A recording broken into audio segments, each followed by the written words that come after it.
ಮಾಡಬೇಕು ಅಂತ ಅಂದ್ಕೊಂಡಿದ್ರು. ಈಗ ಆಗಿದೆ. ಆ ಗರ್ಭಗುಡಿಗೆ ನನ್ನ ತಮ್ಮ ಮಾಡಿರೋ ವಿಗ್ರಹ ಇದಾಗಿದೆ ಅಂತ ತುಂಬ ಖುಷಿಯಾಗುತ್ತೆ. ಹೇಳ್ಕೊಳಕ್ಕೆ ತುಂಬ ಖುಷಿಯಾಗುತ್ತೆ, ಹೆಮ್ಮೆ ಅನಿಸುತ್ತೆ.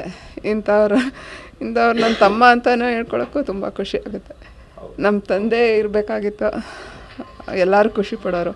ನಮ್ಮ ಅತ್ತೆದಿರೋ, ನಮ್ಮ ಮಾವಂದಿರೋ, ನನ್ನ ಹಸ್ಬೆಂಡು, ಮನೆಯವರೆಲ್ಲ, ಚಿಕ್ಕಮ್ಮಂದಿರೋ ಎಲ್ಲರೂ ತುಂಬ ಖುಷಿ ಪಡ್ತಾರೆ. ಸಂಭ್ರಮದ ವಿಚಾರ. ಅವನು ಮೊದಲಿಂದನೂ ಚಿಕ್ಕ ಹುಡುಗಯಿಂದನೂ ಸೈಲೆಂಟೇ. ಆ ಥರ ಇದ್ದಿದ್ದ ಹುಡುಗ ನಮಗೆ ತುಂಬ ಖುಷಿಯಾಗುತ್ತೆ. ಮಾಡಬೇಕು ಅಂತ ಅಂದ್ಕೊಂಡಿದ್ರು. ಈಗ ಆಗಿದೆ. ಆ ಗರ್ಭಗುಡಿಗೆ ನನ್ನ ತಮ್ಮ ಮಾಡಿರೋ ವಿಗ್ರಹ ಇದಾಗಿದೆ ಅಂತ ತುಂಬ ಖುಷಿಯಾಗುತ್ತೆ. ಹೇಳ್ಕೊಳಕ್ಕೆ ತುಂಬ ಖುಷಿಯಾಗುತ್ತೆ, ಹೆಮ್ಮೆ ಅನಿಸುತ್ತೆ. ಇಂಥವ್ರು ನನ್ನ ತಮ್ಮ ಅಂತಲೂ ಹೇಳ್ಕೊಳಕ್ಕೂ ತುಂಬ ಖುಷಿಯಾಗುತ್ತೆ.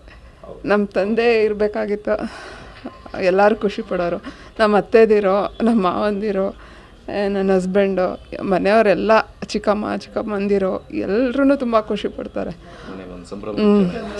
ಸಂಭ್ರಮದ ವಿಚಾರ. ಅವನು ಮೊದಲಿಂದನೂ ಚಿಕ್ಕ ಹುಡುಗಯಿಂದನೂ ಸೈಲೆಂಟೇ. ಆ ಥರ ಇದ್ದಿದ್ದ ಹುಡುಗ ನಮಗೆ ತುಂಬ ಖುಷಿಯಾಗುತ್ತೆ.